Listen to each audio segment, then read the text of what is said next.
character. So at first the character is based on my real grandmother, and then as I was writing, I started picking up a woman that kind of had this sort of character that I wanted her to have. So I was looking at people like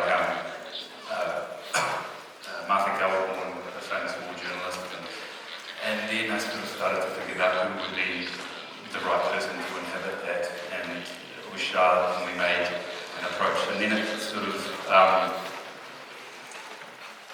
it was, you write something, it comes, but then when you work with the actor, they make it real, so that was kind of what it was about. It was about grounding her and making her a living, breathing human.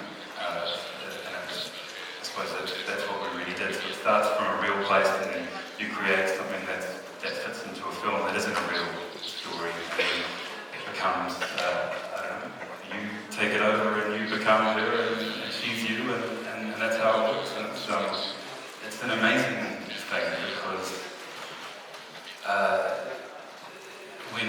when it turns into something real, it's kind of moving to watch, and then it comes through as a movie. You also go into the editing process as well, and you refine it more. But yeah, it was kind of a beautiful growth from something that was very personal to me into something that's other. Preguntas, comentarios, aprovechar la oportunidad, fantástica.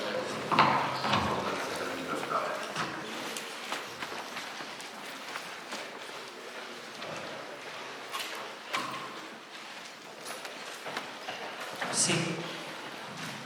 Buenos días. Quería preguntarle a Charlotte Rampling si con una larga trayectoria que tiene ella delante de la cámara, habiendo trabajado para muchos directores, el hecho de trabajar para alguien que es debutante, que está empezando, que a lo mejor tiene nuevas ideas, para ella ¿qué supone? Y luego para el director, pues también me gustaría mucho preguntarle pues, que ahondase un poco en ese germen que tiene, que ha dado alguna pista de que es autobiográfico, que también, ya que está aquí también la actriz, que habla un poco del resto de relaciones que pueblan la película, habla de la relación del padre con la abuela, que a lo mejor eso también es interesante comentarlo. Gracias.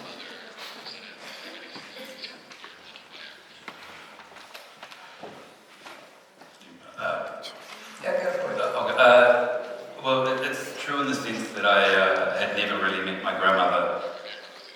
She came to live with us for the last part of her life, and she drank close to a bottle of gin a day, and she had an electric bell and terrorised us, and she was very smart, and so it's autobiographical in the sense of its inciting incident, but then it becomes something else. So there are words and things in the film that come from a real place, but they're not in the same context, and they just, for me, give it a kind of authenticity and a life. It's like, I sort of feel like I'm showing bits of myself to you, but I'm keeping some things secret, and it's nice when you take something personal and you give it out to the world to interpret in a way that they, in any way that they want to, and then other people come in, like Charlotte, and inform it. So it is autobiographical in the sense of its inciting incident, but not in the context of the whole story. And I think stories, especially from the first-time director, not that Matthew doesn't have experience with film like he does, with short films and acting and being in the film world for a long time before he made his first feature. So he already that is how he wanted to express himself, and that's important. With a first-time director, they're not just doing it because they get a bit lucky and they have a subject that they can do, but they haven't lived through what actually wanting to make a film is about from a director's point of view. Because the director creates his own world. And so he's actually the master of it all, and he has to think about all that. And if he's not a generous man, if he's not a sensitive man, he'll make a piece of work which maybe is interesting, but he won't get to the hearts of people. He won't get to the hearts of you who are looking at it. He won't get to the heartbeat of the spectator, because where you have to be very not even clever. It has to live within you. And Matthew has this. He has the sensitivity to know how to get out of his story, which has an autobiographical feel, so he's lived through the story, and then, as you say, he transcends it and turns it into what it will be when he introduces other characters, or the characters are not quite obviously what his grandmother was like, but she's the starting point. So he has a reality, he has a lived reality about the essence. It's like when people have a book, even if they know they've lived through that book. So it's lived. It has to be a lived feeling to make you feel that it's a real feeling. Because it's a very emotional film.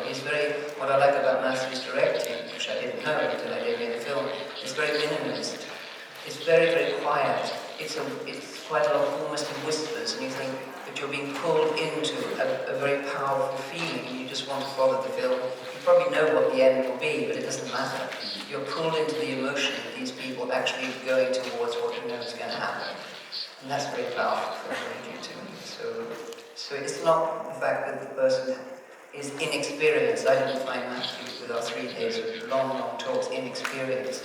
He just needed to express himself. And that's where it's wonderful when you see a first-time director able to do it in this way.